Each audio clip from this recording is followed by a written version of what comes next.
మీకు deodorant and perfume కి difference తెలుసా? డియోడ్రెంట్ వచ్చి బాడీ స్ప్రే అంటే ఫుల్ బాడీ మీద అప్లై చేసుకోవచ్చు అండ్ పర్ఫ్యూమ్ వచ్చి బోత్ స్కిన్ అండ్ క్లోత్ మీద అప్లై చేసుకోవచ్చు. డియోడ్రెంట్ యాక్చువల్ గా ఎలా వర్క్ చేస్తుంది అంటే మన బాడీ నుంచి వచ్చే స్వెట్ స్మెల్ ని రాకుండా చేయడం లేదా మన స్కిన్ మీద ఉన్న బ్యాక్టీరియాని డిస్ట్రాయ్ చేయడం. డియోడ్రెంట్స్ లో aluminium chloride and propantheline bromide chemicals ఉండడం వల్ల అవి మన స్కిన్ తొందరగా స్వెట్ చేయకుండా అండ్ స్వెట్ స్మెల్ రాకుండా చేస్తుంది.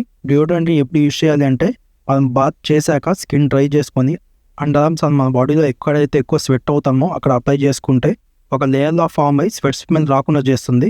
అదే కాకుండా మీరు జిమ్ ఎక్సర్సైజ్ చేసే ముందు డియోడ్రెంట్ అప్లై చేసుకుంటే ఎక్కువ స్వెట్ లేదా స్మెల్ రాకుండా అయితే మీకు హెల్ప్ఫుల్ అవుతుంది. ఇక పర్ఫ్యూమ్స్కి వస్తే డియోడ్రెంట్ కంటే పర్ఫ్యూమ్స్ కాస్ట్ ఎక్కువ బట్ వర్తబుల్ గా ఉంటాయి. పర్ఫ్యూమ్ అనేది సడన్ ఇంప్రెషన్ ఆ స్పెషల్ అట్రాక్షన్ కోసం అప్లై చేస్తాం. ఇక పర్ఫ్యూమ్ అనేది మెయిన్ గా స్పెషల్ అకేషన్స్ కోసం డిజైన్ చేశారు. బట్ ఇప్పుడు డైలీ యూస్ కి కూడా పర్ఫ్యూమ్స్ వచ్చేసాయి. పర్ఫ్యూమ్ కూడా మనం డ్రెస్ అప్ చేసుకున్నాక డ్రై స్కిన్ మీద మెయిన్లీ పల్స్ పాయింట్స్ మీద అప్లై చేసుకోవాలి. దెన్ మనం అప్లై చేసుకున్న పర్ఫ్యూమ్ ని బట్టి దానికి ఉన్న లాంజివిటీ అండ్ పర్ఫార్మెన్స్ ని బట్టి మనం ఎంత టైం అనేది స్మెల్ చేస్తాం.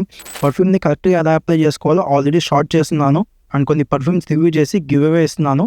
ఒకసారి ఛానల్ని విజిట్ చేసి గివ్ అవేలో పార్టిసిపేట్ చేయండి. Thank you.